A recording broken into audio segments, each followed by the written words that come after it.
That's the chickpea I used. Always put whatever you use.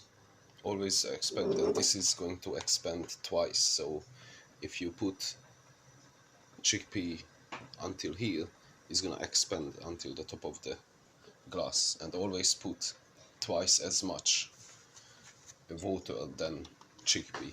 Leave it for, I always leave it overnight. That is more than enough. Leave it for several hours, maybe half a day, and then once once sucked all the water in, then you can start to cook it. While you cook it, make sure you remove this white stuff at the top. Yeah, now it's stopped. I stopped cooking. There's not a little bit of salt.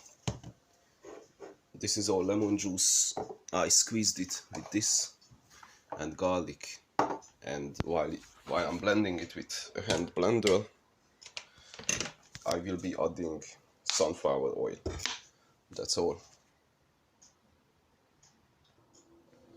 Yeah, so while you can just keep tasting,